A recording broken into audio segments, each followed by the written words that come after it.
Hello everyone. I'm Dr. Nilu Prasad, Director, Astha IVF and Asthalo Hospital.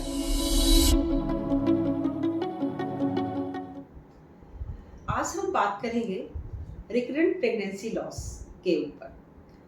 Recurrent pregnancy loss क्या है और इसका कारण क्या है और इसका इलाज क्या है, और जिसे रिकरेंट प्रेगनेंसी लॉस हो रही है तो क्या उन्हें आईवीएफ कराने से कुछ फ़ायदा हो सकता है या नहीं। तो सबसे पहले हम बताना चाहेंगे कि रिकरेंट प्रेगनेंसी लॉस किसे कहते हैं। रिकरेंट प्रेगनेंसी लॉस वैसे कंडीशन को कहते हैं कि जब फीमेल को, महिलाओं को प्रेगनेंसी पॉजिटिव होता है लेकिन वो 6 वीक, 7 वीक, 8 वीक, 12 वीक या मिड ट्राइमेस्टर में जाकर के वो स्पॉन्टेनियसली एबॉर्ट हो जाता है और उसके बाद उसे ये घटनाएं बार बार हो जाए, एक बार, दो बार, तीन बार, देखा जाता है कि इसका जो है रिकरेंस भी बहुत हाई है। तो वैसे कंडीशन में दंपति काफ़ी दुखी हो जाते हैं, उसे परिवार में सारे लोगों को काफ़ी चिंताएं हो जाती है कि क्या ये महिला फिर से माँ बनेगी या ना बनेगी। तो उसके लिए हम और आगे बताना चाहेंगे कि इन महिलाओं को, इन पेशेंट को प्रेगनेंसी ठहरने में कहीं कोई दिक्कत नहीं है। नॉर्मली आईवीएफ के लिए वैसे पेशेंट बुक करते हैं जिसे प्रेगनेंसी ठहरने में प्रॉब्लम हो रही हो, बहुत दिन से उसे प्रेगनेंसी पॉजिटिव ना हो रहा हो। लेकिन प्रेगनेंसी लॉस के बारे में हम कहना चाहेंगे कि इसे प्रेगनेंसी ठहरने में प्रॉब्लम नहीं है। प्रॉब्लम हो रही है उसे प्रेगनेंसी को 9 मंथ तक कंटिन्यू करने में और इसे एक हेल्दी बेबी को डिलीवर करने में। तो अब हम बताना चाहेंगे कि ऐसे पेशेंट के लिए क्या जांच की प्रक्रिया होनी चाहिए और उनका क्या इलाज होना चाहिए। तो हम बताना चाहेंगे कि इन पेशेंट को यदि एक बार एबॉर्शन हो जाए या 2 बार एबॉर्शन हो जाए तो उसको निश्चित रूप से एक अच्छे कंसल्टेंट से कंसल्ट करना चाहिए ताकि वो उसका पूरी तरह जांच कर पाए। हम इसमें बहुत सारे टेस्ट करते हैं और ये जानना चाहते हैं कि प्रॉब्लम कहाँ है। तो सबसे पहले तो हम लोग उसका जेनेटिक टेस्टिंग करते हैं, मेल और फीमेल दोनों पार्टनर का, ताकि ये पता चल सके कि क्या जो हमारे एम्ब्रियो जो बन रहे हैं उसकी क्वालिटी कैसी है। ऐसा तो नहीं है कि कोई जेनेटिक प्रॉब्लम आ रहा है एम्ब्रियो में जो वो अच्छे क्वालिटी का नहीं बन रहा है, और यही कारण है कि वो इम्प्लांट होते तो हैं लेकिन फिर वो मिसकैरेज हो जाते हैं।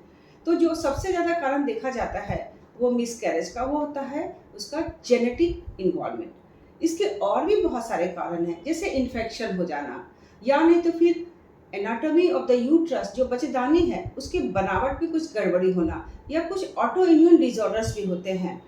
तो हम एक एक करके सारे कारण को इन्वेस्टिगेट करते हैं और उसके बाद एक कंक्लूजन पर निकलते हैं कि इनका एक कंक्लूजन पर आते हैं कि इनका सही कारण क्या है और अकॉर्डिंगली फिर हम उसे ट्रीट करते हैं। तो अब हम बताना चाहेंगे कि कभी कभी ऐसा होता है कि महिलाओं में कोई कारण नहीं देखा जाता है, देखा जाता है कि सब कुछ सही है, उसके बाद भी उसे बार बार मिसकैरेज हो जा रहा है। तो कुछ जो होते हैं वो इडियोपैथिक होते हैं और जिसका कारण किसी को भी पता ही नहीं चल पाता है कि उसके क्या कारण है। वैसे कंडीशन में तब हम एक आईवीएफ टेक्नोलॉजी का भी सहारा लेते हैं। तो सबसे पहले हम और भी ये बताना चाहेंगे कि ऐसे पेशेंट को हम जहाँ जहाँ समस्याएं आती है हम अकॉर्डिंगली उसको ट्रीट करते हैं और उसके बाद हम उसे नेचुरल प्रेगनेंसी के लिए फिर से अलाउ करते हैं। और जैसे प्रेगनेंसी पॉजिटिव होती है तो उसे हम अर्ली वीक्स में ही हम उसे अपने ट्रीटमेंट में पूरी तरह जो मेडिकल सपोर्ट होता है, इन्वेस्टिगेशन सपोर्ट होता है, उसके सहारे हम पेशेंट को ट्रीट करते हैं और डेफिनेटली इसमें काफ़ी सहयोग मिलता है और इसका रिजल्ट भी काफ़ी अच्छा आता है।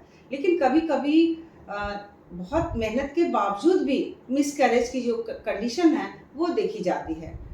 कुछ कंडीशन में जब एम्ब्रियो क्वालिटी अच्छी नहीं बन रही हो या कारण पता ना चल रहा हो तो वैसे कंडीशन में वो पेशेंट को हम लोग आईवीएफ में लेते हैं ताकि हम खुद से सिलेक्शन कर सकें कि वो जो गुड क्वालिटी ऑफ एम्ब्रियो है जो पीजीडी और पीजीएस एक स्क्रीनिंग टेस्ट होता है जिसमें हम एक अच्छी क्वालिटी का एम्ब्रियो का चुनाव करते हैं, और जब हम उसको इम्प्लांट करते हैं through the technology of IVF, तो वैसे कंडीशन में निश्चित रूप से एक गुड क्वालिटी एम्ब्रियो का इम्प्लांटेशन के बाद उसे एक फ्रूटफुल प्रेगनेंसी जो मिलती है उसे हम टिल टर्म यानी कि 9 महीने तक हम कंटिन्यू कर पाते हैं और एक हेल्दी बेबी को बर्थ दे पाते हैं।